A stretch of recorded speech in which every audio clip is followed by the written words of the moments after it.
여러분 안녕하세요. 네, 오늘은 조선 백자에 대한 이야기를 하도록 하겠습니다. 여러분 백자 하면은 보통 조선 시대를 생각하잖아요. 조선 시대 백자, 조선 백자. 고려는 뭐죠? 청자. 조선 백자, 고려 청자 이렇게 이해를 많이 하시는데 실은 그게 아니었다는 거죠. 고려 시대 때도 이 백자가 있었습니다. 백자가 있었는데 사람들이 잘 인식을 못하는 거죠. 이게 이제 고려 시대 백자예요. 보시죠. 어떻습니까? 자, 보시죠. 어떻습니까? 어, 백자의 백토의 형태, 백자 형태를 보여주고 있죠. 백토를 해가지고 딱 형태. 근데 이 백자 형태의 디자인과 요거를 잘 보시면, 자 보시죠. 고려 청자와 백자, 고려 청자와 백자 서로 비교를 해봤어요. 거의 기형이 똑같죠. 음, 유사한 기형인데 백토로 만든 건 백자가 됐고 청토로 만든 건 청자가 되는 거예요. 백자 청자, 백자 청자 이렇게 나오는 거죠. 고려 청자 디자인은 이제 동일하지만 백토로 만들어진 게 이제 백자의 차이였어요. 다만 우리가 백자라고 하는 도자기를 볼 때 여러분들이 요즘에 부엌에 쓰는 도자기들이 뭐죠? 백자입니다. 대부분. 음. 이 백자라고 하는 건 이런 느낌을 도자기 백자는. 자 보시죠. 이제 쳤을 때 좀 뭔가 금속 같은 느낌이에요. 땡땡땡 들리십니까? 여러분 땡 소리 들리잖아요. 땡땡땡. 근데 요 당시 고려 청자의 요 백자는 요 부분이 좀 약했어요. 음. 요 부분이 약해가지고 이런 땡땡땡 이런 금속의 소리가 좀 약합니다. 연질백자라고 했어요. 연질백자.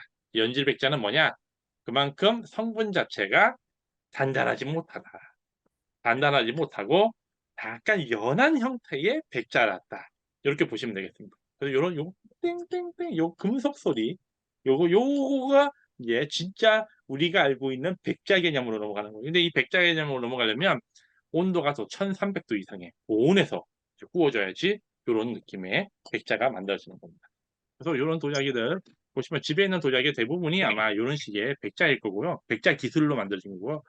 이런 식으로 고기 그러니까 낮은 온도에서 구우고 유약 부분을 조금 튼튼하게 발라서 옛날 도기보다 좀 튼튼하게. 다만 가격은 엄청 저렴하게. 요즘에 이런 가격들 뭐 가격은 싼 거는 뭐 1,000원, 2,000원에 나오고 막 그러더라고요. 오래 쓰면 어떻게 되죠, 이거? 물기가 셉니다. 물기가 조금씩 새.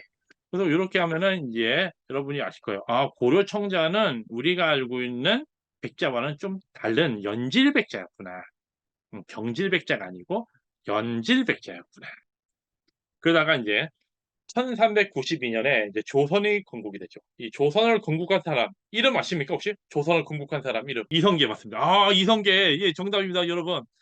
이성계 이분이 이제 조선을 건국을 하는데 조선이 건국되면서 점차 어떻게 그릇이 백자로 바뀌게 돼요. 백자로 싹 바뀌게 되면서 이제 그릇에 대한 미감과 그릇을 바라보는 이 철학이 이제 바뀌는 거죠 사람들이. 예전에 청자나 아니 청자 계통의 그릇들을 좋아하다가 이제 백자 계통의 그릇들을 좋아하게 되는 거예요. 조선이 건국되면서 백자 시대. 근데 이 재밌는 건 조선 건국 직전입니다. 보시죠. 조선 건국되기 바로 전 이성계가 발원문을 씁니다. 이게 글씨가 잘 새겨 있어요. 백자 사리기를 양구에서 만든 백자인데 이 백자도 연질 백자예요. 연질 백자인데 이렇게 만들어서 땅에 묻어놨어요. 우리가 이제 다음 새로운 시대에 열게 해달라 하면서 기원을 하면서 만들어 쓰는 거예요. 이거 국립중앙박물관에 있는데 이렇게 만들고 사리에도 넣고 해가지고 이렇게 한 건데 요 백자도 고려 말 그러니까 최종 고려 말이죠. 조선 세워지기 바로 직전의 고려 말에도 이런 백자가 만들어지고 있었다는 걸 보여줍니다. 그래서 이렇게 요런 백자의 고려 백자의 계통이 여태까지 이어왔다 이렇게 보시면 되겠어요. 하지만은 그럼에도 불구하고 여전히 고려 청자 후손인 분청사기가 주요 시대를 지배를 하고 있는 거죠. 이 고려 청자의 후손이라는 건 뭐다? 고려 청자의 기술을 바탕으로 만들어진 그릇이라는 뜻이에요. 백자 레벨까지는 안 가고 청자 레벨의 기술을 바탕으로 원래 고려 청자에서 만들었던 여러 기법들을 조선식으로 해석해서 만들어진 그릇들이 이 분청사기다. 그래서 아마 이 조선시대 때 사람들은 이 분청사기를 청자와 연결되는 그릇으로 아마 인식을 했을 겁니다. 백자 계통의 그릇이 아니에요. 원래 고려 청자의 후손의 후손 같은 느낌으로 받아들였을 거예요. 근데 이런 그릇들도 분청사기도 한동안은 전성기를 유지했죠. 특히 세종조 때, 세종시대 때까지 최절정기를 맞이하고 이제 점차 추락하게 되는데, 그 그릇들이 이제 분청사기 전성시대로 이게 유지를 하게 된다. 대단한 그릇들이 이것들 다들 상당한 매력을 뽐내고 있습니다. 하지만 이미 미감은 바뀌고 있어요. 조선 사람들이. 더 이상 이런 그릇을 원하는 게 아니라 백자 자체를 원하고 있었기 때문에. 자, 그래서 분청사기들도 이미 만들어지고 있었는데 분청사기의 디자인이나 그림 형태를 이렇게 어, 백자를 모방했어요. 당시 근데 이런 청화가 들어간 이런 백자들은 어디서만 생산할 수 있었죠? 중국입니다. 중국. 베트남도 생산을 했지만 조금씩 하면은 우리 동시대 때 조선은 아직 생산을 못하고 있었는데 원나라, 명나라에서는 백자를 생산해요. 백자가 이 청화 백자를 생산. 청화 백자는 뭐냐? 백자 안에 그림을 넣는 거예요. 그래서 그릇 안에 이거야 뭐 그냥 붙인 그림이겠지만 청화로 그림을 싹 그려가지고 그림을 넣는 거죠. 그럼 청화 백자. 근데 이 그림을 넣어도 1300도 이상 딱 구워야지 이 청자 빛깔이 확 살아나요. 어. 만약 이 온도가 잘못되면은 청화가 빛깔이 안 좋거나 전반적으로 그릇 자체의 성질이 안 좋아지는데 온도가 높은 데서 쫙 구워지니까 이 청화 빛깔도 좋고 색감도 좋게 나오는 거예요. 근데 이 청화백의 원청화가 아마 우리 조선에도 한반도에도 이렇게 옮겨왔나 봐요. 어떤 과정을 통해서. 왜냐면 우리나라 원나라 때 이미 부마국이라고 들어보셨죠? 부마국. 원나라하고 굉장히 친밀한 관계를 고려 때 유지했기 때문에 원청화도 이런저런 과정을 통해서 분명히 들어온 것 같긴 한데 자세한 그 출토 기록들은 많이 안 나오고 있어요. 고려 청자 일부가 개성에서 나왔다 이런 것들은 있긴 있는데 일제감정기 시절에 출토되고 뭐 나온 건 있는데 그렇기 때문에 모르겠지만 이 그릇들을 보면은 분명히 이런 매병 형태의 그릇 이렇게 큰 항아리 형태의 그릇도 원나라를 통해서 고려로 한반도로 왔던 게 있었구나. 그리고 분청사기를 제작할 때 요 디자인을 바탕으로 그대로 보시죠. 여기 연판문 있죠. 여기 용 있죠. 밑에 연화문 있죠. 연화문, 연판문 밑에 연판문 있죠. 이렇게 3중으로 해가지고 그릇 디자인을 만든 거의 그 그릇 디자인이 비슷해요. 다만 분청사기냐 청화백자냐의 차이가 있는 거죠. 이 디자인을 모방했다는 거는 곧 당시 왕실이든 뭔가 이 청화백자를 소유하고 있었다는 걸 보여주는 거예요. 이 디자인을 바탕으로 분청사기도 제작을 했다는 거죠. 그런데 이렇게 하는 걸 넘어서 좀 더 긴밀한 관계의 청화백자가 조선으로 유입되는 일이 벌어집니다. 바로 선덕제 형제 때 세종대왕과의 연결점이에요. 여러분 선덕제가 누구냐면 영락제의 손자입니다. 영락제의 손자. 영락제라고 들어보셨죠? 영락제. 예, 영락제가 황제가 되고 나서 수도가 이제 북경으로 옮겨지는데 북경으로 옮겨지니까 조선과의 관계가 어떻게 되죠? 더 친밀해집니다. 북경에서 한양까지 거리가 굉장히 가까워지거든. 그리고 명나라 입장에서도 이 북방에 있는 소위 말하는 그 유목민들을 견제하기 위해서 이 조선과의 관계가 필요했고 조선도 마찬가지로 북방 유목민족과 여러 문화들을 끌고 오기 위해서 고급 문화를 받아오기 위해서 명나라의 관계가 중요해졌어요. 그 관계가 딱 있었는데 이 선덕제 때 세종대왕이 재위하고 있었던 시대가 겹치는데 이때 아주 이 우리나라 도자사에서 중요한 일이 벌어집니다. 그 중요한 일은 뭐냐? 자, 보시죠. 세종대왕 시절에 이 선덕제가 5차례 도자기를 보내줍니다. 5차례. 물론 이 도자기가 현재 남아있진 않아요. 분명히 조선에 보내준 이 도자기들은 엄청나게 중요한 물건으로서 왕실에서 보관을 하면서 중요한 일이거나 또는 왕이 사용할 때 사용하는 그릇으로 중요한 행사에서 사용하는 그릇으로 사용했을 텐데 지금은 남아있지 않습니다. 아마 임진왜란이든 뭐 더 터지면서 사라졌겠죠. 하지만 여기 보시오. 세종실록에 그 여러 행사를 벌일 때 그 기구들을 그림으로 그려놨는데 이 기구 그림 그 여기 보십시오. 이게 뭐냐? 선덕제 때 만들어진 용문 항아리입니다. 청아 용문 항아리인데 여기 용이 있죠? 여기 용이 있죠? 신비로운 구름들 여기 도깨비 모양 이 뚜껑은 없어져. 이건 뚜껑이 없어졌네요. 그다음에 이렇게 그다음 밑에 연판문을 쫙 달렸죠? 연판문 쫙 달렸죠? 어때요? 똑같죠 디자인이. 어. 그 당시에 요런 그릇들을 보내준 것을 이 세종시대 때 사용을 한 거예요. 뭐 주요 행사 때 사용한 거죠. 그래서 그릇은 전달이 안 됐지만 이런 기록을 통해서, 기록 문화를 통해서 명나라 때 보내준 청아백자가 이런 모양이었구나라는 걸 또 확인할 수 있다. 물론 조선왕조 실록에도 이 용운이 항아리를 보내준 기록들이 나오긴 합니다. 그래서 이렇게 항아리를 이렇게 보내줬다는 거. 그렇게 5차례에 걸쳐서 보내주는 건데, 이 당시 명나라에서도 이 정도 조작기는 상급 중에 최상급이에요. 어. 아무나 사용할 수 있는 물건이 아니란 뜻이죠. 그 물건을 자기네들이 이 조선 왕을, 또 조선을 높게 평가했기 때문에 이 물건들을 보내준 거죠. 우리 황제나 또는 우리 주씨 왕족들이 사용할 만한 그릇들을 너희들도 사용해봐라. 그래서 보내주는 겁니다. 근데 조선에서도 이 그릇을 받아보니까 어때요? 놀란 거예요. 아니, 어떻게 그림을 이렇게 새겨 넣을 수 있지? 기존에 우리가 만든 군청사기는 요런 느낌이잖아요. 요런 느낌이잖아요. 요것도 대단한 작품이긴 해요. 그냥 칼로 후비고 만들어서 그림을 새겨 넣고, 요즘은 그렇지만 이게 조각품이죠. 조각품처럼 만든 건데, 이것도 조각품이죠. 그 갈가가지고 다른 색깔의 흙을 넣고. 근데 이거 뭐야? 어? 아니, 그림을 그려놓았어. 유약까지 땡땡해. 그릇에 요 느낌. 땡땡땡 요런 느낌. 오, 너무 차이가 나는 거예요. 이 분청사기와는 그 레벨 차이가 나는 거야. 분청사기가 여기 있으면 백자는 여기 있는 거예요. 깜짝 놀랐죠. 그래서 이걸 우리가 만들어야 된다. 목표의식이 생겼습니다. 조선에서. 그래서 이런 도자기를 우리도 만들어 보자 하는 목표의식이 생기면서 이제 어떻게 조선 백자가 등장하게 되는 것이죠. 그래서 이 세종시대 때 이 선덕제가 최고 A급, 황제들이 사용하는 최고 A급 도자기들을 세종대왕한테 보내주면서 이 조선 왕실을 중심으로 최고 16급 도자기의 질이 이 정도구나를 인식하게 되고, 요 정도 질로 만들도록 목표의식이 생겼다. 이렇게 보시면 되겠습니다. 뭐 이렇게 중요한 건 뭐다? 목표예요. 목표가 없으면 못 만들죠. 하지만 여전히 세종조 때는 요런 백자들이 유행하고 있었다 이거죠.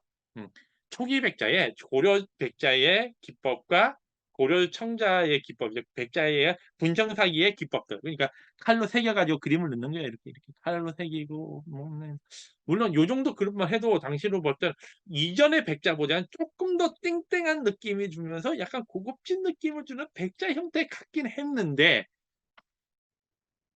이거랑 비교하면 이거랑 비교하면 쉽지 않은 거죠. 그릇도 훨씬 크기가 크고 명나라고에. 그러다 보니 이 백자 갖고는 안 되는 거예요. 결국에 이제 세조시와 신숙주 일화에서 이제 또 백자가 하나 나오는데, 세조가 누군지 아시죠? 세조. 음. 세조가 누굽니까? 그렇죠. 세종의 아들인데 쿠데타로 왕이 됐죠. 그다음에 신숙주는 누구죠? 그 쿠데타 때 도움을 준 인물이죠. 신숙주가 특히 능력이 굉장히 뛰어난 행정가인데, 안타깝게도 이때 쿠데타를 도와줬다는 명목으로 후대에 갈수록 명망이 많이 추락을 했죠. 명성이 추락했어요. 근데 살아생전 때의 명성은 상당했던 인물. 영의정까지 역임을 했고, 외교 분야, 군사 분야, 정치 분야 모든 분야에 탁월한 뛰어난 분야를 갖고 있는 인재였어요. 근데 제가 왜 세조 신숙주 이야기를 하냐면, 보시죠.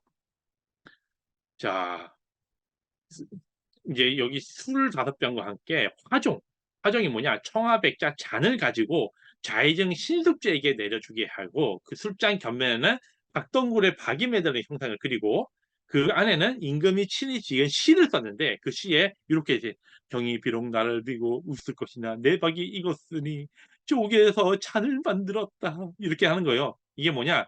왕이 직접 시를 썼는데 그 시를 쓴 그림이 그려져 있는 청아백자 잔을 누구에게 보냈다? 신숙주에게 보냈다 이겁니다. 그러면 이건 뭘 뜻하는 걸까요? 이게 예를 들어 명나라 이 잔이나 명나라 그릇을 선물로 줬다면 이런 글이 쓸 수 있을까요? 조선 왕이 쓴 시가 명나라 백자에 쓰여질 수 있을까요? 뭐 쓰여질 가능성도 있겠죠. 예를 들면 명나라 황제한테 편지를 보내가지고 세조가 명나라 황제 나 조선 왕인데 이번에 신숙주한테 내가 선물 줄 거니까 내 시를 청자에 백자에 좀 달아 가지고 보내줘. 이 가능하진 않겠죠 근데. 이건 이 당시 외교 관계로 볼 때는 쉽지 않았겠죠. 말이 안 되는 얘기고. 그러니까 요 시를 바탕으로 요 기록을 바탕으로 볼 수 있는 건 뭐냐? 아 당시에 청아 백자를 조선에서 만들었구나. 어. 곁면에는 박이 들어가 있는 그림을 그리고 안에는 왕이 그린 시를 적을 정도의 레벨의 어떤 그릇을 만들었다. 즉 청아백자가 조선에서 생산되었다는 걸 여기서 보여준다. 요 기록. 물론 이 그릇도 현재 남아있지는 않습니다. 남아있진 않는데 이 그릇을 이 기록을 통해 아 조선 시대 때 청아백자가 태조 시절에 어느 정도 레벨을 갖고 있는 형태로 제작되었다는 걸 우리가 그 흔적을 볼 수 있다 이거죠. 다만 그 그릇이 아마 15세기, 16세기 청아백자 잔이 요런 식으로 여러 개가 남아 있어요. 그러다 보니까 아마 요런 형식의 그림인데 여기에 이제 박을 그려 놓고 이 안쪽에는 이렇게 실을 여기다가 또 뭐 적어 놓는 아마 고런 형식의 그림이 그런 식의 그릇이 아니었을까 볼 수 있어요. 그래서 조선시대 때 15, 16세기의 청아백자 잔이 요런 형태였다는 걸 볼 수 있습니다. 요런 형태. 그림 상태가 엄청 그건 아니지만 그래도 요런 청아백자를 만든 거 자체만으로도 우리가 레벨이 업 됐다는 걸 알 수 있어요. 레벨 업. 그림을 그렸잖아요. 조각이 아니고 그림을 그렸잖아요. 그래서 인제 조각품에 있는 분청사기나 고려청자 같은 조각의 그림이 아니라 붓질을 하는 그림이 이렇게 등장했다는 걸 보여줍니다. 근데 당시에는 이 백자라고 하는 것이 가격대가 만만치 않았어요. 이 백토야 자체를 구해 가지고 백자로 만들고 이 기술력이 엄청 많이 1300도 온도까지 또 올려야 되고 유약도 백토에 맞는 백자에 맞는 유약을 또 만들어서 또 입혀야 돼. 그러다 보니까 실패율도 많고 백자가 생산되더라도 그 백자는 왕실에서 주로 사용했는데 그 왕실에서도 왕만 있을 수 있게 그리고 왕세자. 왕 바로 밑에 있는 계급이죠. 영의정보다 높은 사람이 어찌 보면 영의정보다 높은 게 왕세자인데도 불구하고 왕세자는 뭐다? 백토로 굽되 청색의 유약. 유약을 백자 유약이 아니라 청자 유약을 밟는 이곳 청자. 그러니까 조선 청자라 써 있죠. 요걸 사용하기 위해서 위계를 달리했어요.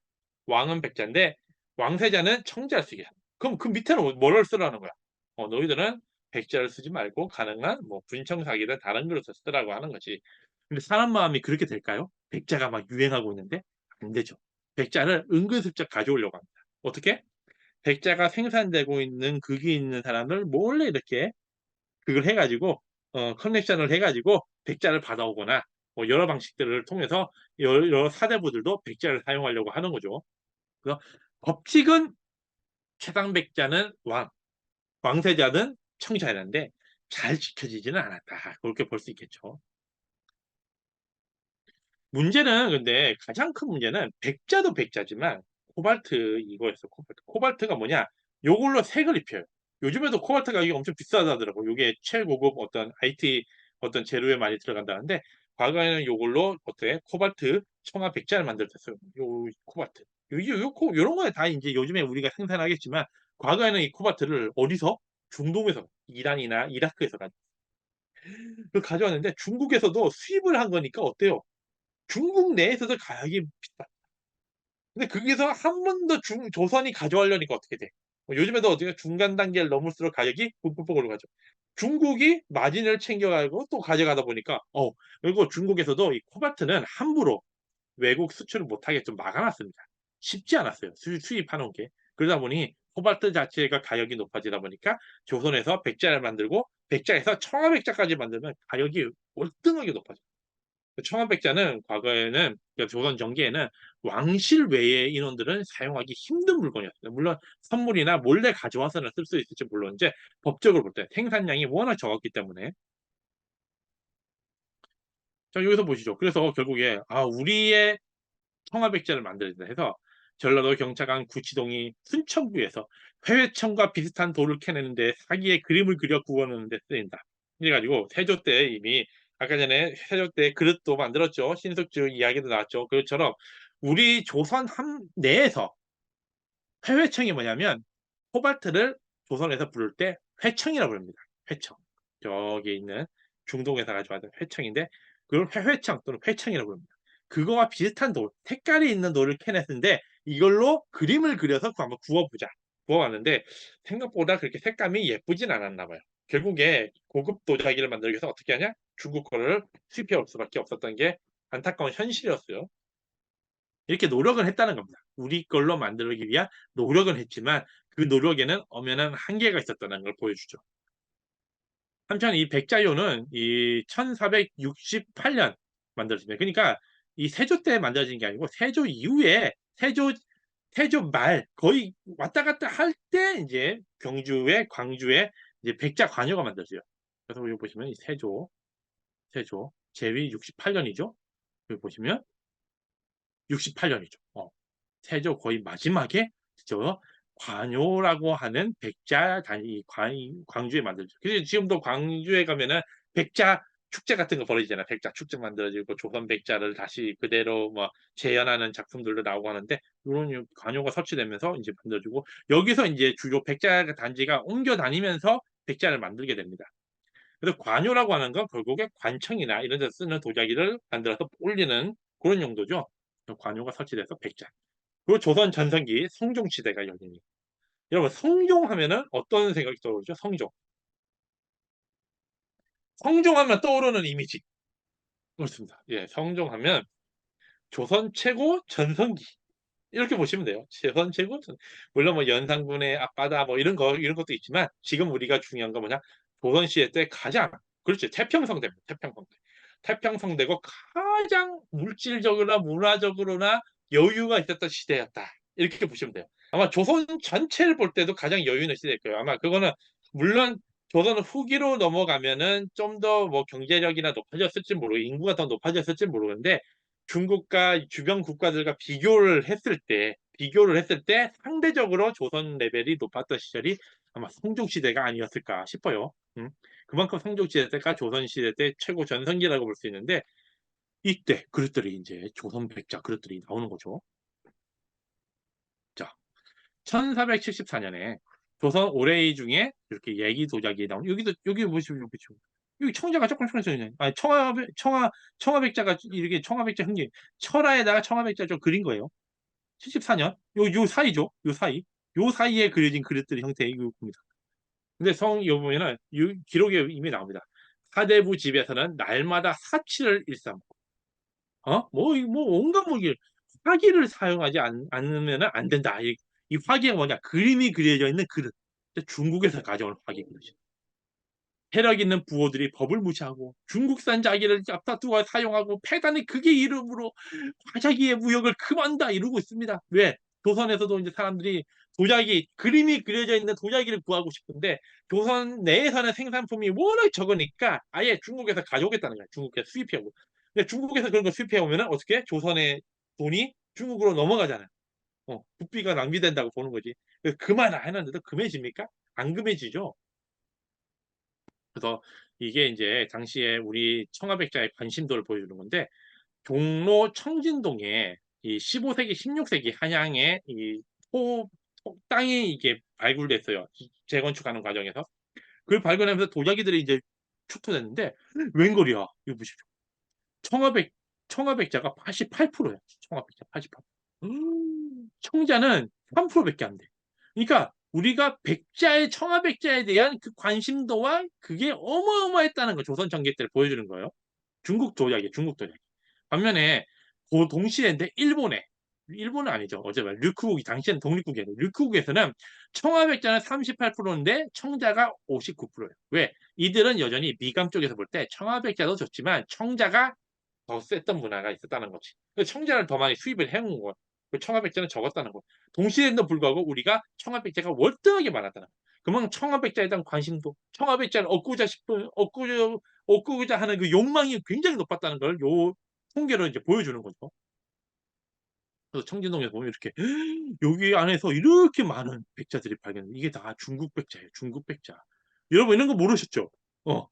우리 한양 영토 안에, 한양 땅 안에, 종로동 안에 이렇게 중국 청아백자가 많이 출토했어? 어, 이 기록이 그냥 나온 기록이 아니구나. 중국 도자기들이 당시에 어마무시하게 조선으로 유입되고 있었구나. 그래서 우리 조선 사람들이 마치 명나라 사람들처럼 청아백자에 대해 엄청나게 청아백자를 좋아하고 사용했구나. 이걸 요 증거품으로 보여주는. 청진동 유적의 일부에서 이렇게 나왔다 정도면 아마 이 서울 바닥을 다 조사하면 얼마나 나올까요? 중국 도자기도. 어. 상상을 해보십시오. 재건축 재한다고 요 정도만 밀었는데 이 정도 나왔어요. 아마 지금 조선 청화백자 중에 15세기, 16세기 제작된 게 몇 점 없거든요. 그래서 대부분의 청화백자가 국보 아니면 보물이에요.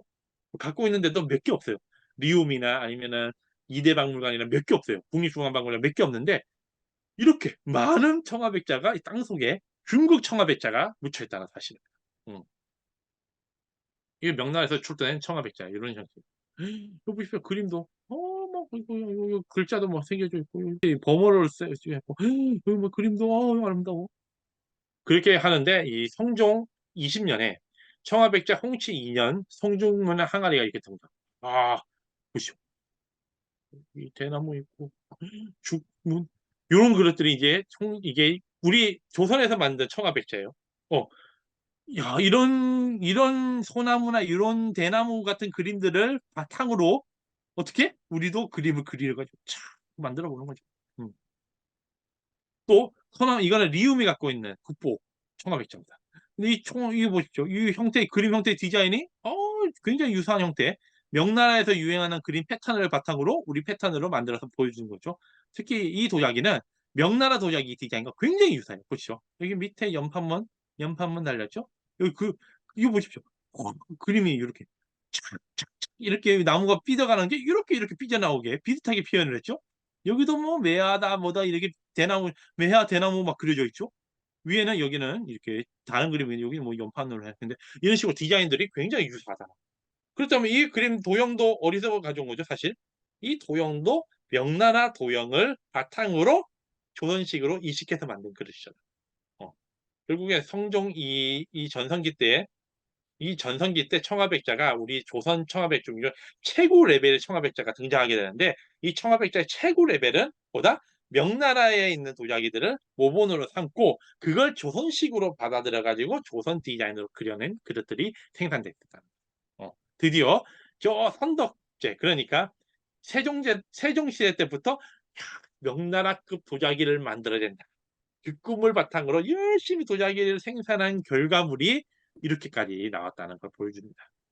이런 식의 도자기들이 나왔다는 걸 보여주는 거죠. 이 보상문 도자기 이것도 이게 조선 백자고요. 이게 명나라 백자예요. 청아 백자예요.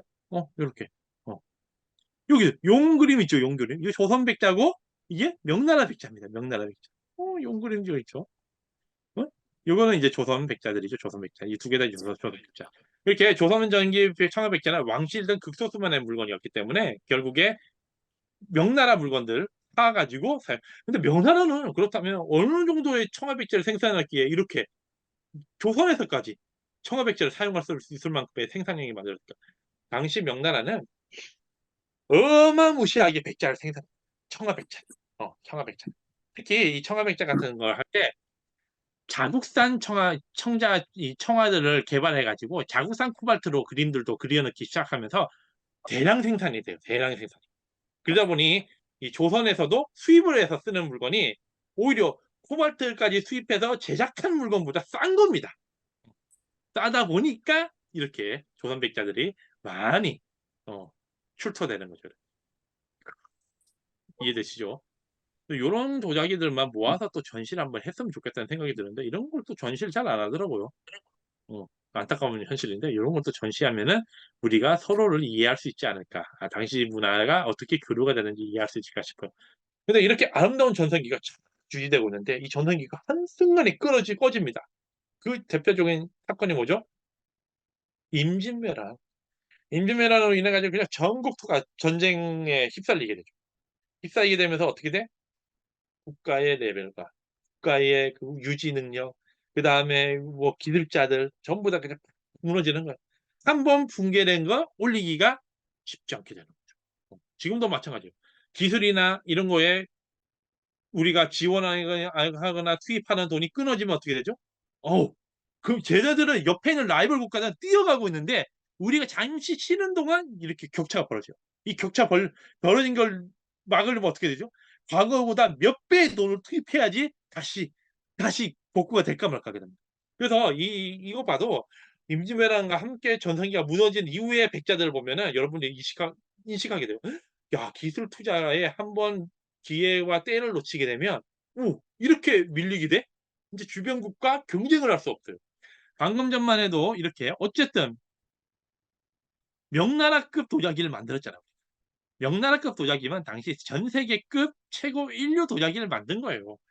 딱 봐도 조선 도자기, 명나라 도자기, 이야, 만만치 않게 레벨이 비슷하네. 물론 세부적으로 자세히 보면은 명나라 게 월등하게 높겠죠. 그릇의 질이나. 하지만 겉으로 볼 때는 거의 비슷한 느낌의 도자기까지 만들 수 있을 정도의 레벨이었다는 거예요, 우리가. 어. 중국 도자기 레벨을 감히 따라잡는 도자기 국가는 근대 이전에는 없었습니다.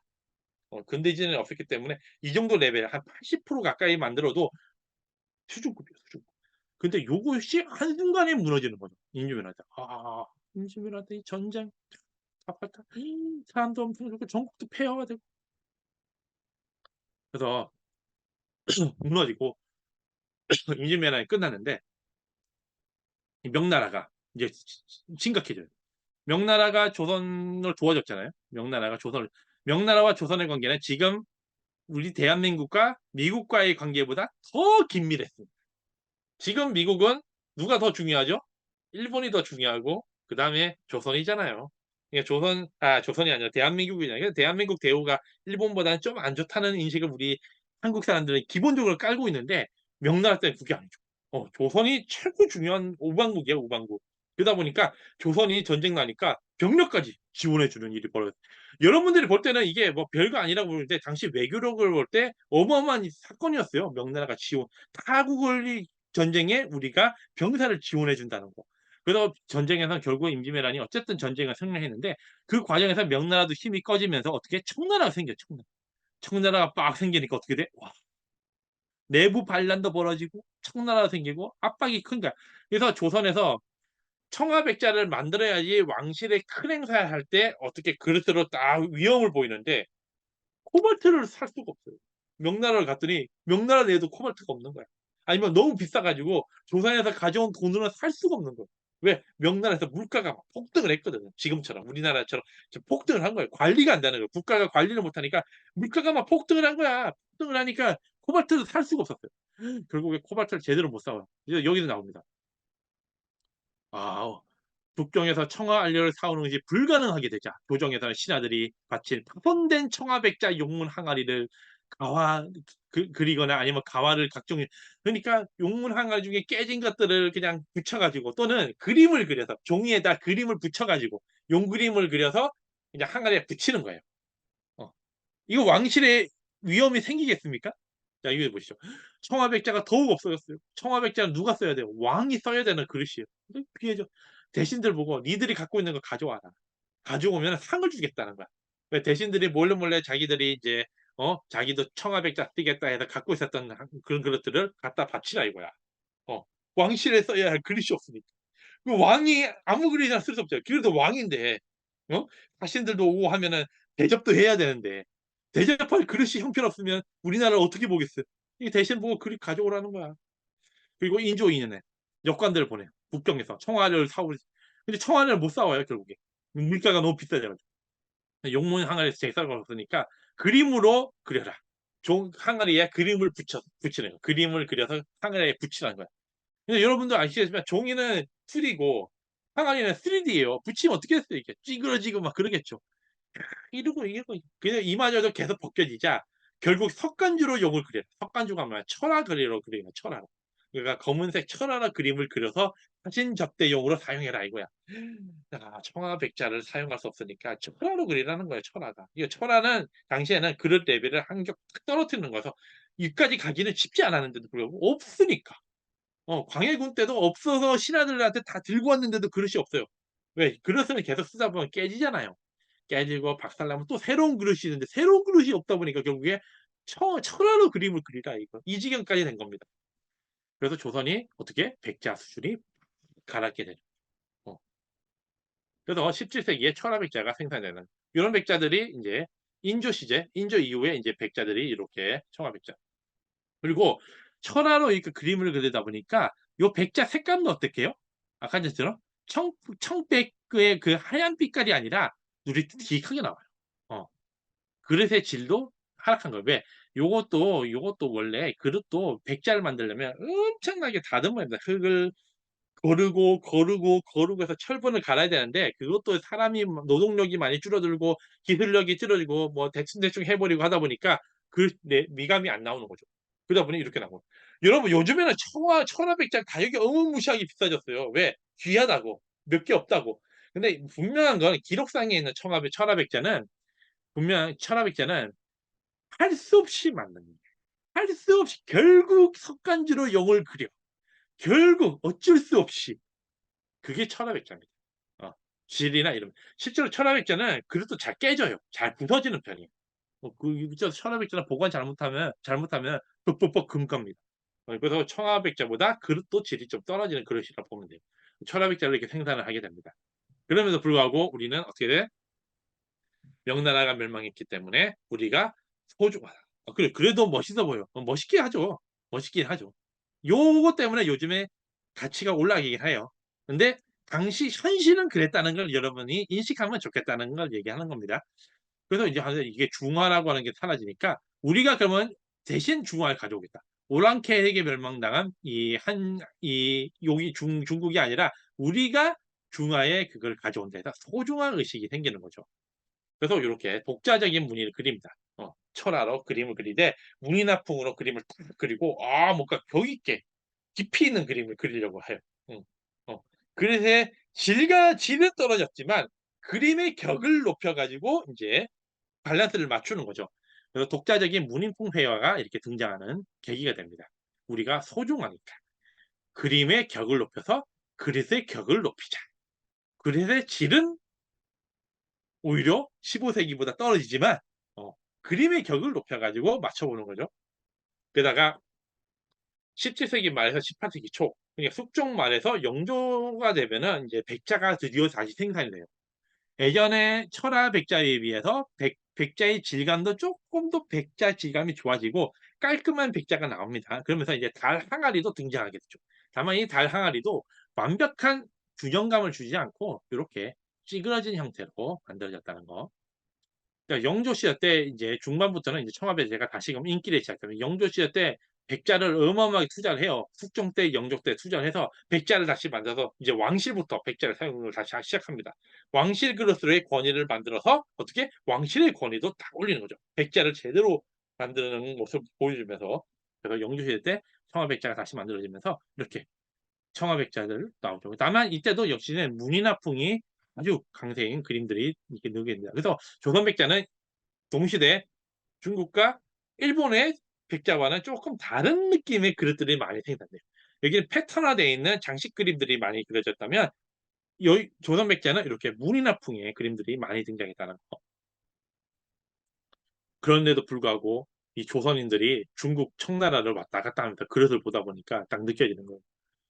야, 이 글씨 차이가 나는구나.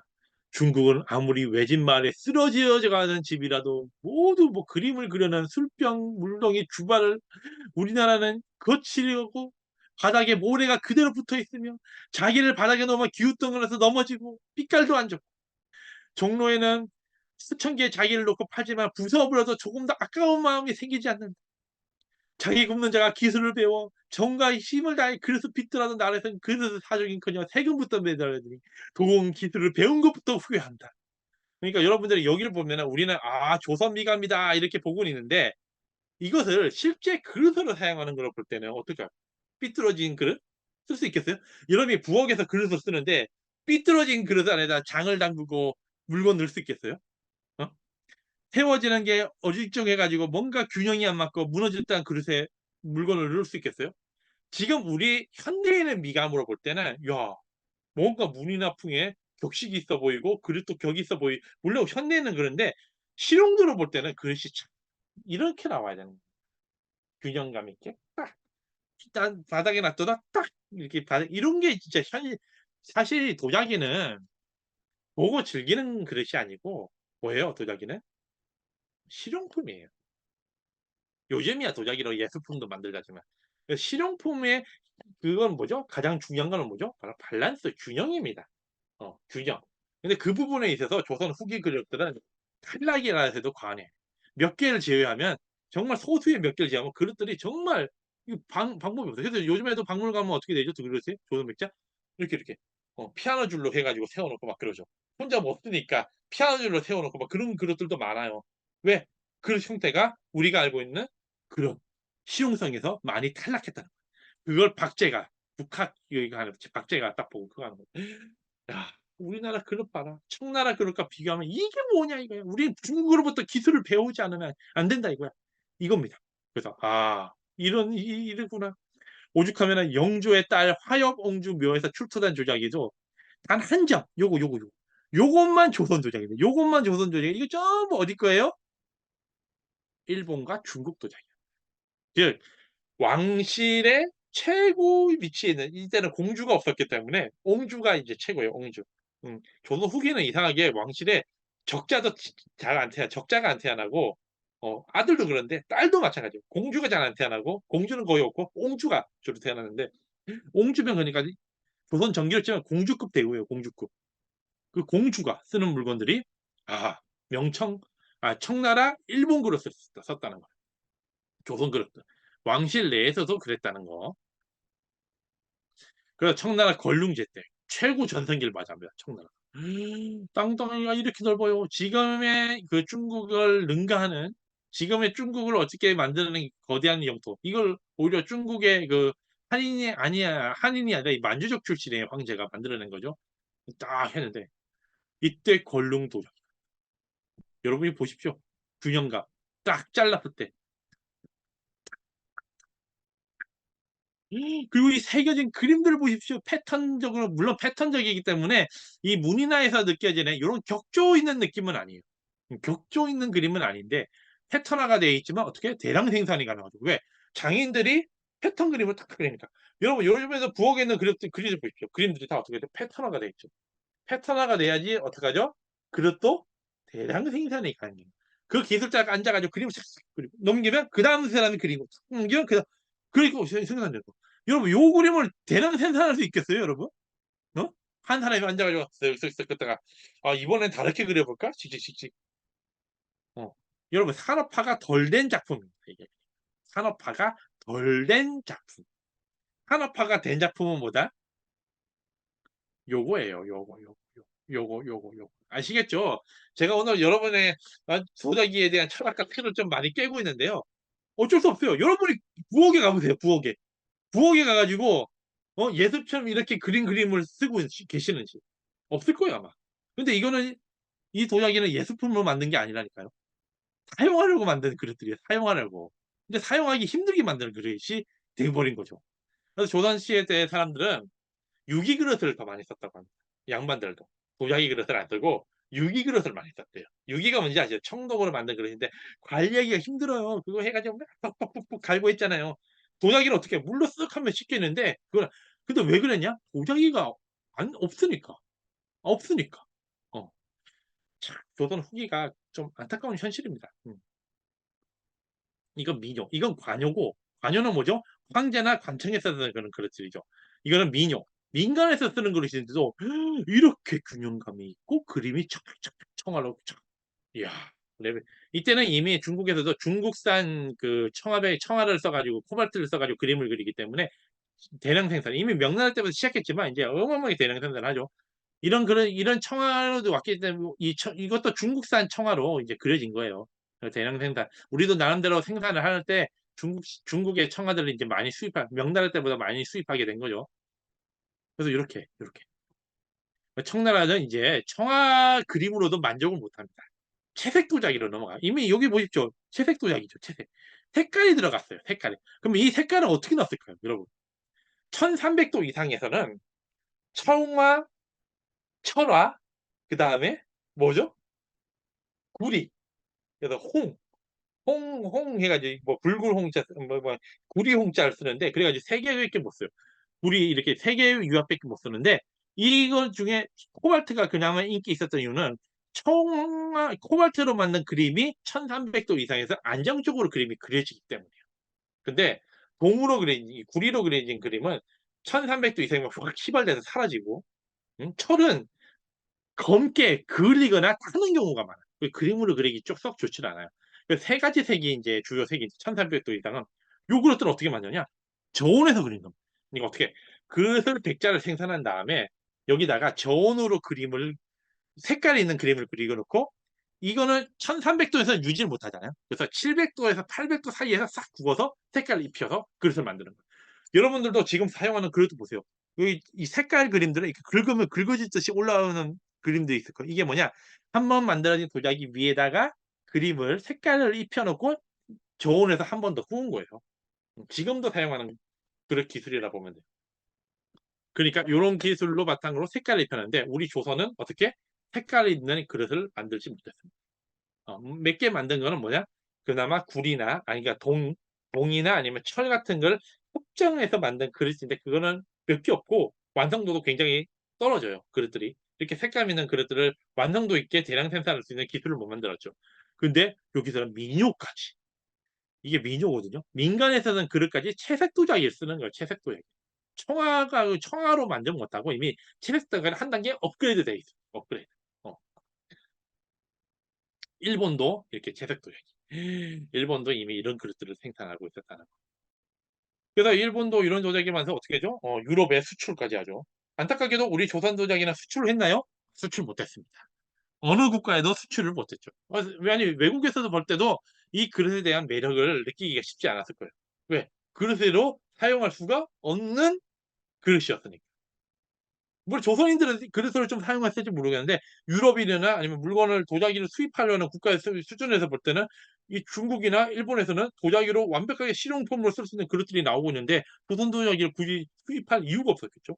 그래서 이런 일본 채색 도자기, 물론 조선 도공들의 여러 도움과 뭐 중국 도공들도 사 가지고 이제 만든 이 작품이긴 하지만 이런 도자기들이 생산될 때 우리는 동시대 때 레벨이 철학입니다. 아니 조선 전기만 해도 동시대 레벨에서 조선이 레벨이 높았거든요. 도자기도 그만큼 만들 수 있었는데 조선 후기가 되니까 동시대 레벨에서 추락을 해버린 거예요. 그래서 제가 아까 전에 성종시대를 한 게 성종시대가 물자나 인구가 조선 최고는 아니었어요. 후기로 가서 더 최고죠. 음. 오히려 영조, 정조가 더 좋았겠죠. 다만 뭐지? 주변 국가 비교를 할 때 이미 영조, 정조 때는 일본과 청나라한테 뒤지기 시작했고 우리가. 음. 조선 때는 조선 전기 성종 때는 어떡하죠? 만만치 않는 명나라에서도 조선은 인정해 준다는 수준의 문화와 실적을 갖추고 있었다는 거죠. 그러니까 동시대 때 우리 주변국에 비해서 우리 레벨이 어느 정도냐. 그게 중요하다는 겁니다. 우리 대한민국은 동시대 현재 레벨에서 어느 정도 레벨에 있을까요? 중국과 일본과 비교를 해야겠죠. 그렇게 보면은 우리 대한민국은 아직까지 좀 더 열심히 할 필요가 있다는 걸 보여주죠. 물론 많이 올라오긴 했지만 하지만 이 생산 규모의 싸움에서 패배하면서 한반도 안에서도 경제력을 갖추기 힘들어졌다. 저 보시죠. 중국은 도자기 이게 중국 도자기가 여기 보면 버마 일본이 많은가요? 하는 게 아닙니다. 여기 보죠. 네모칸이 같은 생산량인데 이렇게 좁아요. 얘는 넓어지죠. 넓어지죠. 그렇기 때문에 도자기가 이거는 그냥 보여주기 위해서 이런 거고 이 폭으로 볼 때는 중국 도자기가 월등하게 생산을 많이 했다는 거 보여줘. 이게 월등 이렇게. 여기 생산을 했지만 청나라가 세국기가 끝나고 다시 생산을 시작하자 어떻게 하지? 여기 착 가라앉았어요. 이렇게 베트남, 버마, 일본마저죠. 여러분 버마나 베트남도 해외에 수출했다니까요, 도자기를. 우리 조선만 수출 못했어요. 이렇게. 그렇게 하면서 이미 청나라가 세국기를 끝내고 도자기를 적극적으로 생산을 하자 이들마저도 생산량이 꺾입니다. 근데 우리 조선 도자기가 이길 수 있었을까요? 힘들었겠죠. 아마 이 책에도 그 부분이 언급돼 있어요. 여기 보면은 어느 부분에 있을까? 음. 자 보시죠. 우리나라 도자기는 1년에 약 13,000여 점을 생산했다. 13,000여 점. 13,000여 점. 근데 중국은 17세기에 1년에 수출되는 도자기 양만 300만 점. 300만 점이 수출돼요. 자국 내에서 소비되는 거는 훨씬 많고 한 80% 8대 2 정도 수준이라면 80%는 소비되고 20% 정도 수출한다 치면은 수출한 도자기만 300만 점이에요. 일본은 17세기 동안 약 700만 점 도자기를 수출했으니까 일본도 1년으로 치면은 이거 17세기 한 해에 100년 하면 약 어느 정도 생산한 거죠. 그러니까 이거 보면은 대량 생산이 안 되다 보니까 어떻게 우리나라는 13,000여 점 생산할 때 여기는 수천 점을 수천만 점을 생산하는 생산량의 차이가 나니까 어떻게 가격 경쟁력도 안 되고 어 결국 패배할 수밖에 없는 이유가 되는 거예요. 지금도 마찬가지입니다. 물건을 만들었는데 우리나라 내에서 만드는 물건으로 해외 수출과 경쟁력이 되나요? 안 되잖아요. 지금 현대차, 삼성, 주요 대기업들은 뭘로 수출해요? 해외까지 수출하는 양으로 승부하잖아요. 대량 생산이 돼야지 물건 질도 좋아지고 물건 레벨도 높아지면서 모든 것이 막 갖춰져요. 여러분 과거 작품도 마찬가지예요. 그래서 과거에 있는 이런 생산품들도 대량 생산 체계가 갖춰지지 못하면 경제력을 갖추기가 힘들었다. 당시 중국과 부칠로 하는 이런 나라들도 대량 생산 체제를 갖추고 있어서 겨우겨우 중국과 경쟁을 할까 말까 했다는 거예요. 근데 비단 조선이 그거 경쟁을 할 수 있을까요? 경쟁력이 확 떨어진 거예요. 여러분 이 현실을 이해해야지 지금 우리가 앞으로의 미래도 그걸 할 수 있는 거예요. 우리 대한민국 앞으로 미래 어떻게 해야 될까? 생산량에서 중국한테 뒤지면 어떻게 되는 거죠? 시간 문제예요. 몰락하는 거. 생산량에서 무조건 중국을 이겨야 됩니다. 국내 생산에서 안 돼도 해외 공장에서 생산한 거 합쳐가지고 중국과 비등하게 가지 않으면 한국 경쟁력은 무너지게 돼요. 그래서 경쟁력을 갖추려면 뭐가 되냐? 생산 규모 싸움에서 이겨야 됩니다. 이건 도자기 싸움에서도 보여주는 도자기 싸움. 우리가 이 싸움에서 이미 한반도의 청아 백자는 이미 무너졌다는 거죠. 무너지다 보니까 이런 이런 이런 도자기를 생산할 수가 없었던 거예요. 조선에서 이 도자기 한 점 만들려면 어마어마한 비용이 만들어도 생산 아예 자체가 안 돼요. 기술력이 안 돼가지고 못 만들어요, 못 만들어. 이거 한 점 만들어가지고 뭔 소용이 있어요? 한 점 만들어가지고 이렇게 수천 점, 수만 점이 대량 생산되고 있는데 상대가 안 되는 거죠. 그래서 지금 우리도 이거 진짜 위기예요, 위기. 자, 18세기 말 이 책가도. 책가도 여러분 유명하시죠? 알죠? 책가도. 딱 양반 자재 양반 집에 딱 해가지고 우리 집에 이렇게 뭐가 물자도 있고 여유롭다는 걸 보여주는 그릇. 근데 여기 있는 그릇들이 대부분 뭐다? 요거 조선 백자인데 요거 제외하고는 다 뭐다? 중국 거다. 그러니까 이미 18세기 말 19세기에 넘어가면 양반들은 유기 그릇 아니면 중국 그릇을 썼던 겁니다. 아니면 중국 그릇을 이렇게 멋있게 보여줄 때 사용하고 싶어 했고. 왕실에서 이미 옹주든 왕자든 중국 도자기, 일본 도자기를 사용하는 판인데 일본 양반들은 안 그러겠어요? 중국 도자기를 더 선호하지? 이게 이 책가도에 등장하는 거예요. 조선 백자가 거의 안 보여요. 여기 한 점 보여요. 한 점. 요건. 다른 책가도에도 조선 백자 한번 찾아보세요. 거의 없어요. 당시 조선 양반들의 순망의 대상에서 조선 백자가 거의 없었다는 걸 보여주는 거예요. 여러분 너무 현실 너무 뼈를 때려서 죄송한데요. 어쩔 수 없어요. 이걸 인식 못하면 우리 미래 세대 준비를 못합니다. 단순히 조선 백자 이 미가 아름다워 역시 조선자 이렇게 해서는 안 된다는 거예요. 지금도 어떻게 돼? 우리가 이기려면 경쟁력을 갖추려면 일본, 중국보다 생산량이 많아야 된다. 자동차든 반도체든 컴퓨터든 뭐든 TV든 모든 분야에서. 근데 그거 한번 꺾이기 시작하면 어떻게 돼요? 못 이겨요. 못 이겨. 못 이겨요. 이런 데 투자 안 하면 어떻게 돼? 시대에 밀려버리면 못 이겨. 과학기술 투자하는 거, 기술자 대접해주는 거 한순간에 밀려버리면 어떻게 돼? 못 이겨. 이게 현실이에요. 무서운 현실이에요. 그래서 19세기 초반에 그래도 다양한 도자기를 만들면서 레벨을 하려고 노력을 했지만, 이런 도자기들이 19세기에 이제 제작된 도자기, 여러 색감도 넣고 하죠. 근데 이 색감들이 다 뭐죠? 구리, 동이죠. 청화. 청화, 철 같은 걸로. 근데 이런 것도 이제 한계에 도달한다는 거죠. 하지만 갈수록 경제를 읽다가 1884년 군원이 민영화되면서 관여의 역할이 마무리됩니다. 관여가 이제 사라지고 민영화해서 민간에 넘겨. 근데 그 민간에 넘겨둬도 장사가 안 돼요. 이미 경쟁력이 안 되다 보니까 결국에 어떻게 되냐? 그릇들은 나중에 일제감정기로 넘어가면서 일본 그릇들로 다 대체됩니다. 그래서 우리나라는 이렇게 안타까운 그릇천, 요 그릇 보십시오, 여러분. 19세기에 만들어진 도자기입니다. 어떻게 기술이 가면 갈수록 좋아져야 되잖아요. 우리 인식이 그렇잖아요.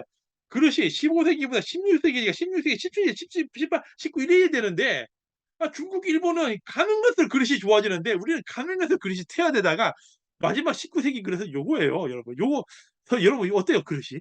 예? 어떻습니까? 요 참 그렇죠. 그래서 우리는 역사를 볼 때 요렇게 보지 마세요, 여러분. 이걸 다 봐야지 이해가 되고요. 미래에도 어떻게 생각할지, 현재에도 우리가 어떻게 바라볼지를 인식하게 돼요. 근데 우리는 역사를 너무 국수주의로 우리 대한민국 한반도 위주로만 공부하고 있습니다. 그러다 보니까 조선 도자기 아름다워. 막 이런 어? 이런 도자기들 참 이거 이래서는 안 된다는 거. 왜 우리는 이렇게밖에 못 만들었고 물론 이거 미감은 안 따지겠어요. 이게 아름답죠. 이 그림 자체에 이 얼마나 문이나 풍에 깊이 있고 격식이 있습니까? 근데 그릇은 뭐라 했죠? 생활 용기다. 생활 용기로서의 밸런스, 균형감 이런 그릇들을 못 만들었다는 건 문제점이 굉장히 심각했다는 거죠. 자, 근데 중국에서는 이런 그릇들을 만들고 있었다는 거. 만들고 있었다는 겁니다. 일본도 만들고 있었다는 거. 자, 이런 차이. 오죽하면 이 여기 안에서도 여기 책가도 양반들이 좋아하는 이 그림 안에서도 조선 백자는 한 점 정도 등장한다. 야, 현실이거든. 그리고 조선 마지막은 이런 그릇을 생산하고 있어요. 저도 안 쓰는 그릇이죠. 그렇죠, 이제는. 그래서 여러분 이렇게 우리 역사를 공부할 때 정말 중요하게 봐야 될 거 뭐냐? 국수주의, 민족주의. 한국 최고로 봐선 절대 안 돼요. 역사에서 배울 점이 없어집니다. 주변국. 우리가 최소한 주변국보다 경쟁력을 갖춰야 될 거 아니에요. 성종시대처럼 만들어야 될 거 아니에요, 그래도. 그렇죠? 조선 전기 때. 그 정도 하려면 어떻게 돼요? 내가 그래도 조선 사람으로서 일본, 응? 응? 중국보다 잘 나가는 어떤 시점을 만들어야 된다. 그런 식으로 해석을 해야겠죠. 그래서 앞으로 우리 미래도 그런 식으로 보면 좋겠어요. 우리가 중국, 일본보다 더 경쟁력 있는 생산량을 만들고 생산품을 만들고 경쟁력을 갖추고 있는 그런 어떤 시스템을 갖추면 좋겠다. 도자기도 그런 거를 제작하면 좋겠다. 그런 생각을 제가 좀 해보고 있습니다. 네. 그래서 이런 식으로 오늘 강연 끝나고요. 이제 질문 시간 한번 가져. 오늘 강연이 조금 빨리 이렇게 해버렸네요. 너무 제가 막 속도를 빨리 해버렸나 봐요. 자, 이제 그래서 여러분과 질문 시간을 한번 해보도록 하겠습니다. 여러분 뭐 궁금하신 분 있으면 질문해 주세요. 고려청에서 백자로 미감이 넘어가셨는데 이유가 있을까요? 이 이유에 대해서 여러 설이 있습니다. 설은 뭐냐? 첫째, 기술 발전. 청자와 백자는 엄연히 기술 격차가 있어요. 1300도 이상에서 구워지면서 백자로 넘어가서거든요. 그리고 청자 그릇과 백자 그릇을 여러분 지금은 뭐 모르겠지만 구별이 잘 안 되겠지만 과거 그릇들을 볼 때 청자 그릇보다 백자 그릇이 훨씬 사용하기 편하고 먹기도 편하고 깔끔합니다. 그러다 보니까 사람 미감이나 물어볼 때 자연스럽게 백자로 넘어갈 수밖에 없어요. 그릇 레벨이 높아지다 보니까. 높은 그릇을 쓰다 보면 그 낮은 그릇을 사용하기가 좀 쉽지 않거든요. 사람들이 원래 그래요. 사람이 좋은 물건 쓰면은 좋은 물건 쓰다 보면 밑에 물건을 못 쓰게 되는 그런 게 있잖아요. 그러다 보니까 자연스럽게 청자에서 백자로 넘어갈 수밖에 없었다라는 이론이 있고요. 또 다른 건 뭐냐? 이미 중국에서 청자에서 백자로 넘어가는 문화가 있었기 때문에 우리도 그렇게 자연스럽게 백자로 따라왔다. 아까 전에 우리 통계로 봤지만은 조선 전기 때 어땠죠? 음, 류쿠나 아니면 일본에 비해서 유독 백자에 대한 관심이 크셨습니다. 중국 문화에 대한 동질성이 크고 중화 문명에 대한 관심이 높다 보니까 중국 문화에 대한 관심이 높다 보니까 자연스럽게 청화백자들을 쓰는 문화가 세진 거죠. 그래서 중국 청화백자라도 수입해가 사용하다 보니까 청화백자가 많이 사용된 거예요. 반면 일본은 류쿠 이런 거는 자연스럽게 어떻게 되냐? 어, 청자 문화가 세다 보니까 여전히 청자를 여전히 중국에서 수입해가지고 청자를 많이 사용하게 된 거죠. 그러니까 이런 관점, 이런 부분도 아마 있었을 거예요. 그래서 당시의 문화적 특색과 또 그 그릇의 레벨 차이 때문에 아마 이렇게 미감이 넘어간 게 아닐까 그렇게 보고 있습니다. 아마 그 공부하는 그런 연구자들도 아마 그렇게 두 가지 이유가 있을 거예요. 유행에 대한 변화와 그릇이 레벨이 백자가 높기 때문에 사용할 수밖에 없었다는 거 이렇게. 얼마 전에 경주 김해 진주박물관 작가님 책 읽고 잘 다녀봤습니다. 가방 보관함도 덕분에 잘 썼습니다. 예, 예. 진주 통영책을 읽어보셨나 봐요. 궁천 사기와 청자는 지방 경상도와 강진 등 전라도 등등 철화는 계룡산 등등 지방에서도 잘 만들어졌다는데 처음부터 관요가 아닌 민요 중심으로 백자를 만들었다면 백자의 품질 이분 아주 좋은 질문하셨습니다. 좋은 질문. 예예예. 이게 좀 안타까운 점이 있어요. 제가 오늘 강연에서 얘기를 안 했는데요. 사실 중국에서는 여기 보면은 뭐 민요 뭐 그다음에 관요 같은 걸 이런 것도 얘기를 뭐 요 민요고 요 관요고 뭐 이런 거 얘기를 했지만 중국은 백자로 넘어가면서도 관요가 있고 민요 시기가 있어요. 그래서 민요 시장에서 실력 있는 기술자들이 관요로 넘어가기도 하고 관요의 기술이 민요로 내려오기도 합니다. 관요가 아무래도 기술적으로는 위죠. 황제가 쓰는 글이니까 황제나 왕실이나 관청에서는 글이다 보니까 아무래도 돈 투자가 많이 들어가잖아요. 돈을 투자해서 많이 들어가면 글 레벨이 높아요. 이 기술이 자연스럽게 민간요로도 넘어가게 됩니다. 그렇게 왔다 갔다 하면서 전반적으로 도자기 레벨이 팍 올라가겠죠. 근데 우리나라 이거는 어떻게 되냐? 문청 사기 때는 여러 요가 있었어요. 여러 요가 있었어요. 근데 중심에 백자, 그러니까 관요 백자를 만들게 되면서 이들 기술자들을 점차 중앙으로 모으게 됩니다. 처음에는 뭐 일정한 기간 동안 일하게 하면서 왔다 갔다 너는 일 끝나면 가서 분청 사기 만들어서 돈 벌어서 살다가 기간이 되면 올라와서 백자를 만들어라 이렇게 하다가 나중에는 그냥 백자 만든 사람 백자를 만들게 돼요. 근데 기술자의 대접도 없고 민간요는 초토화가 됩니다. 거의 그냥. 민간의 지방요들은 거의 이제 무너지게 돼요.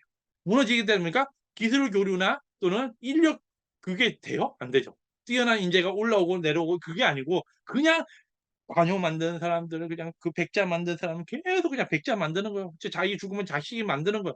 그러다 보니 어떻게? 그게 안 되는 거예요. 안타까워. 그래서 우리도 백자를 만들 때도 민요와 관요가 잘 결합되는 형태로 계속 시장을 유지했으면 아마 조선 후기에도 조선 전기와 달리 조선 후기에도 충분히 백자 문화가 쭉 올라갔을 텐데 그냥 그게 안 됐던 거죠.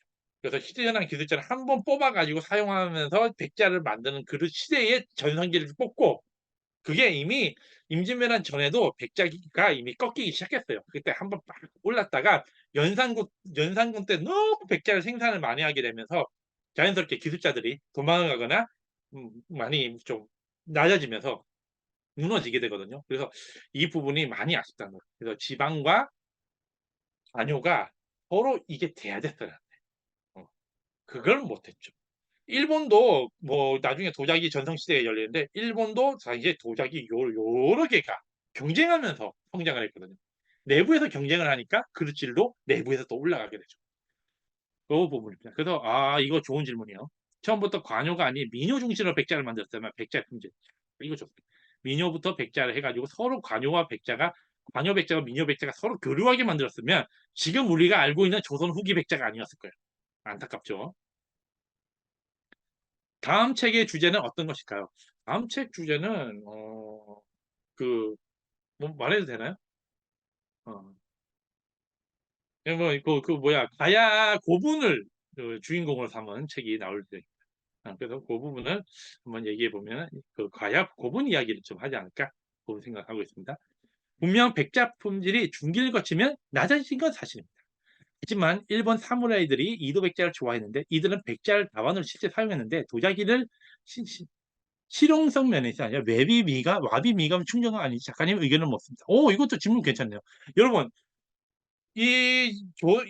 그 일본 내에서는 이 백자도 있지만 자기네들이 좋아하는 이 그릇의 미감이라는 게 또 있어요. 뭐냐? 그릇이 너무 깔끔하거나 예쁜 그릇이 필요 없다. 뭔가 뭔가 안타까우면서 뭔가 그릇이 그런 그 안에도 충분한 철학과의 얘기가 들어가면 깊이가 만들어진다. 요 이야기가 아마 분청사기 제 책 분청사기 책 있나요? 어디?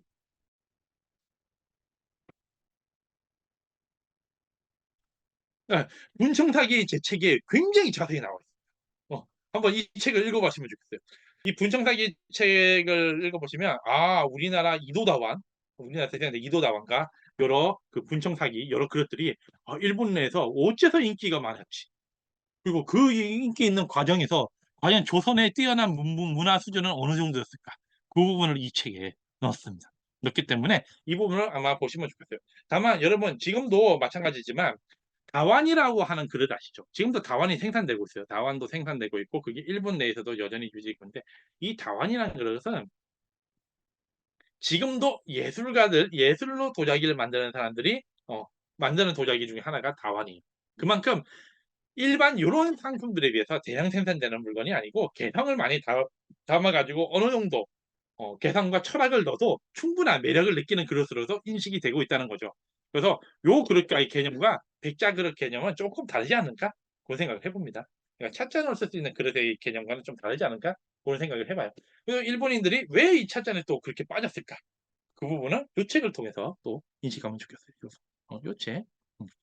그래서 백자의 품질이 떨어지는 거 부분은 아무래도 우리가 조선 후기의 그 경쟁력과 그게 조선 후기의 그 시스템 자체가 일본, 중국에 비해서 좀 많이 하락했기 때문에 나온 결과가 아닐까 그런 생각을 해보고 있습니다.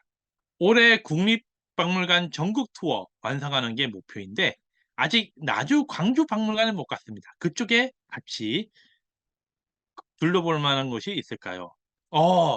나주 광주 박물관은 한 번에 가는 게 좋아요. 광주 찍고 나주로 가시면 좋고요. 목포로 가면 그 목포의 해양박물관이라고 또 있습니다. 이 제주책에 그게 나와요. 이 박물관 이름이 어려워요, 그게. 국립해양유물전시관. 국립해양유물전시관이라는 곳이 있습니다. 여기 꼭 가보세요. 여기 가보시면, 야, 이거 뭐야? 신안선이 여기 있네? 신안선 들어보셨죠? 신안선. 그래서 여기 가보시면 아마 그 얘기도 볼 수 있다. 그래서 한 번에 박물관 투어할 때 박물관 다 돌면 좋잖아요. 그래서 광주 찍고 이름 뭐야? 나주 찍고 여기 목포 찍어서 요 해양 전시관까지 가시면은 완전히 그냥 다 끝내는 거 아닐까. 물론 그 외에도 볼 건 많은데 주요 메이저 박물관은 그 정도 가면 충분히 만족을 하지 않을까 그 생각해 봅니다. 그 외에는 사찰들도 많이 있고 하는데 뭐 제가 박물관 부분은 아마 그 세 군데를 특히 제가 주목하고 있습니다. 전라남도 쪽에 박물관. 그냥 박물관만. 저 국립박물관 전국 투어 저도 해본 사람이거든요. 해본 사람인데 그거 좋은 목표예요. 아주 아름다운 목표를 하신 것 같습니다. 오늘 백자 설명 중에 달 항아리에 대한 부분은 못 들은 것 같은데 우리 백자 역사 속에 달 항아리는 어떤 미를 가지고 있나요? 저도 달 항아리 궁금합니다. 여러분 달 항아리라고 하는 거 여기도 나오고요. 이 책에 진짜 달 항아리 부분이 제일 처음에 나와요. 제일 처음에 나와요. 그 달 항아리. 이 달 항아리. 근데 이 달 항아리는 사실 당시에는 그 여기도 나오면 사용처 해가지고 나오는데 실제로는 이거는 어떤 딱 전시회에서 이렇게 하는 게 아니라 실용으로 사용하는 어떤 물건으로 보고 있어요. 그래서 액체 같은 거를 이렇게 담아가지고 사용하는 부엌에서 사용하는 그런 물건이 아닐까 이렇게 추정을 하고 있는데 제가 추정이 아니고 학자들이 이렇게 추정을 하고 있습니다. 다만 이제 현대 들어와서 특히 현대 들어와가지고 이 도자기 자체가 신격화가 됐죠. 쫙 올라왔죠. 조선의 미감을 상징하는 도자기로서 쫙 올라갑니다. 그러더니 이제 달 항아리 자체가 거의 뭐 대단하죠. 요즘에는 거의 뭐 제형품까지도 가격이 막 5천만 원, 1억, 3억씩 가던데 그런 시대가 열린 것 같아요. 그래서 달 항아리라고 하는 것이 과거에는 조선시대 때는 부엌에서 사용하는 실용 도자기로서의 의미가 있었지만 지금은 조선의 미를 상징하는 철학적인 도자기로 미감을 갖고 있는 도자기로 인식되고 있다. 그렇게 보면 되겠죠. 그래서 과거의 미감과 지금 미감이 충분히 변화가 생긴다는 걸 알려드립니다. 아까도 얘기했죠. 철화 도자기. 분명히 철화 도자기는 어쩔 수 없이 만든 도자기예요. 왜? 청화를 수입할 수 없으니까. 근데 지금은 철화가 어떡하죠? 왜? 그 시대 때 이런 철화 도자기를 제작한 데는 없었거든. 그러다 보니까 외국에서도 철화 도자기를 되게 높게 평가합니다. 개성 있는 도자기라고. 이거는 우리 20세기, 21세기 미감을 바탕으로 얘기하는 거예요. 21세기 미감은 뭐죠? 개성을 존중하잖아요. 개성을. 그러다 보니까 야, 조선시대 때 이런 미감을? 이런 걸 벌써 이런 시대에 그렸어? 이런 식으로 이제 해석을 하는 거죠. 그러다 보니까 달 항아리, 철화백자 같은 도자기의 가치가 과거에 비해서 높아진, 높아진 거예요. 그래서 근래 들어보면 달 항아리는 거의 신화적인 레벨이 된 거죠. 그래서 달 항아리의 요 미감의 요 부분, 요 책을 통해서 또 확인해 보시면 더 좋겠다는 생각입니다. 이 책이 정말 자세히 달 항아리에 대해서 이야기를 해놨습니다. 달 항아리 또 여러분 관심 있는 분은 이 백자 책 한번 읽어봐 주세요. 이제 작가님은 어릴 때부터 역사 덕후셨나요? 아니 뭐 어릴 때부터 역사를 좋아했어요. 특히 삼국지를 좋아해요. 삼국지랑 그 다음에 김유신 아십니까? 김유신? 네, 김유신 엄청 좋아했어요. 김유신 그래서 김유신을 너무 좋아하다 보니까 삼국시대를 특히 좋아했거든요. 그래서 제가 삼국지랑 우리나라 삼국시대를 좋아하게 되다 보니까 그 지역의 유적지 같은 데 많이 돌아다니게. 그러다 보니까 지금 요즘에 말하는 그런 경주책, 그런 책부터 이제 뭐 쓰다 보니까 지금까지 오게 된 것 같아요. 그래서 역사 덕후였던 것 같아요. 어릴 때부터. 그러다 보니까 지금까지 이렇게 책을 쓰는 작가가 된 것 같아요. 마지막에 용그림이 있었던 후기 용충, 높게 평가 안 하시며 말을 아끼시는데 특별한 이유가 있을까요? 사실 이 마지막에 요 도자기, 19세기 요 도자기, 여러분들은 어떻게 생각하시나요? 전 잘 모르겠어요. 객관적으로 볼 때. 사실 도자기의 미감과 실용성의 부분으로 볼 때 여러 부분에서 많이 퇴화된 느낌이 듭니다. 사실 물건이라는 거는 다 그런 게 있어요. 전성기를 맞이하면 어느 순간부터 이렇게 퇴화가 벌어지기도 하잖아요. 그 마지막 부분, 마지막 모습인 것 같아서 제가 특별히 이 도자기를 마지막 경쟁력을 잃은 부분으로 가져온 것 같아요. 여러분, 도자기를 볼 때 제일 중요한 거는 이 도자기의 실용성, 그리고 이 도자기가 갖고 있는 뭐 균형감, 이런 걸 좀 면밀히 좀 보시면 좋겠어요. 사실 도자기라고 하는 거는 요 부분을 빼면은 사실 말하기가 쉽지 않아요. 도자기의 목표는 사실 요거거든요. 요거. 근데 그 부분에 있어서 좀 한계에 좀 좀 도달하지 않았나, 그 생각을 해보고 있습니다. 사실 도자기라고 하는 것들을 보면은 물론 뭐 이게 아니고 뭐 좋아하는 도자기들이 따로 뭐 이런 뭐 격식 있는 이런 도자기들 이런 의미를 가지고 이런 도자기 의미도 갖추고 다 있겠지만, 동시대 사람들이 과연 어떤 인식으로 하고 있을까? 그 부분을 또 여러분들이 인식하면 좋겠다는 생각입니다. 박제가 이런 글들을 잘 읽어보십시오. 왜 이 사람은 이렇게 평가를 했을까? 물론 박제가 너무 심하게 조선에 대해서 비판을 했다는 얘기도 하지만 분명히 있을 거예요. 왜? 쓸 수 있는 물건을 제작을 해야 되는데 쓸 수 있는 물건을 제작하지 못하는 조선의 현실에 대해서 비판적으로 얘기한 거기 때문에 그렇죠. 조선 도자기도 아마 그런 한계에 분명히 봉착해 있지 않았나, 그런 생각을 제가 하기 때문에 아까 전에 그 도자기를 높게 평가하기 좀 힘들다, 그렇게 본 겁니다. 사실 도자기라고 하는 것도 조선 전기에는 요런 도자기, 요런 도자기, 요런 도자기면 제가 아유 칭찬을 아끼지 않겠죠. 책가도의 도자기는 장식용인가요? 사실 책가도 도자기는 이게 장식이기도 하고, 이 조선시대 후기 때 요것도 사실 솔직히 말씀드리면 청나라 때 가면, 청나라는 이렇게 양반이 아니죠. 귀족들이나 사대부죠. 사대부나 황제들도 뒤에다 딱 이걸 만들어 놨습니다. 집에다. 책꽂이처럼 만들어 놓고 여기에 여러 물건들을 했어요. 근데 이걸 다 자기들이 고미술이나 이런 걸 수집을 해가지고 깔아놨죠. 음. 지금도 그래서 걸룽제가 수집한 뭐 이런 것들이 많이 있죠. 이렇게 해가지고 뭐 중국 북경의 고궁박물관이나 대만 이런 데 가면 이런 식으로 나오는데, 우리 조선은 이런 도자기들을 중국으로부터 수입은 해왔지만 이것도 가격이 만만치 않다 보니까 최고 양반층들도 이거를 전반적으로 다 수집하기 쉽지 않았다 하더라고요. 그러다 보니 책가도라는 이 그림으로 대신 좀 이렇게 만족을 했다고 합니다. 그러니까 이 그림도 어찌 보면은 우리가 당시 조선의 경쟁력이 청나라나 일본보다 못하다 보니까 그림으로 조금 대처하고 싶은 마음이 좀 이렇게 발현됐다, 이렇게 볼 수도 있는 거예요. 물론 청나라에서도 이런 그림이 그려지긴 했었는데 조선만큼 유행을 하진 않거든요. 아예 그냥 자기가 직접 저야기를 수집을 해가지고 벽에다 깔아놨지. 벽에다 깔고 이렇게 전시를 하는 거, 소장품들을 보여주려고 했지. 이렇게 책가도 그림 자체가 엄청 유행하진 않았어요. 근데 우리나라는, 조선은 이렇게 책가도가 유행을 했다. 뭐 장식용이기도 하고 뭐 보여주고 싶은 용도이기도 하는데, 뭐 그림과 이런 도자기 같은 것은 아무래도 그 이상이야. 우리가 가지고 싶은데 가지지 못하고 쉽게 구하지 못한 물건들을 좀 보여주는 용도가 아니었을까, 그렇게 보고 있습니다. 주둥이나 마감이 좀 떨어져 보이긴 해요. 사실 이런 도자기는 지금도 인사동에 가면은 조금씩 볼 수는 있긴 하죠. 덕분에 도자기를 다시 돌아볼 수 있게 되었습니다. 방문해 볼 때 실용성이나 균형감은 생각하지 못한 것 같아요. 이 부분이 좀 중요해요. 왜냐면은 우리가 그림이 아니잖아요. 그림. 그러니까 뭐야 해가지고 조선시대 뭐 그림 이런 거 하면, 그림은 우리가 감상을 위해서 그립니다. 감상을 위해서. 근데 도자기를 감상 개념으로 가면은 물론 뭐 감상도 했겠지만 사실 감상 개념으로 가면은 좀 쉽지 않다. 도자기는 1차적 목표는 뭐냐? 실용입니다. 실용. 그래서 볼 때는 이게 실용적인 용도로서 어느 정도 가치가 있을까를 우선 봐야 돼요. 그리고 그릇은 도기부터 청자로 그다음에 백자로 연결되는 그 과정을 보면은 결국에 실용도가 더 높은 그릇으로 발전하는 과정이에요. 실용도가 더 높아지는 거예요. 도기는 어때요? 조금만 쓰면 물 새고 막 그럽니다. 청자는 어떻게 해요? 청자는 그나마 나아졌는데도 역시나 청자도 한계가 있어요. 잘 깨지기도 하고. 근데 백자로 넘어가는 거죠. 그렇죠. 청자는 그리고 또 문제는 뭐냐면 청자는 가마안에서 생산해서 성공하는 물건이 몇 개 없어요. 대부분은 실패작입니다.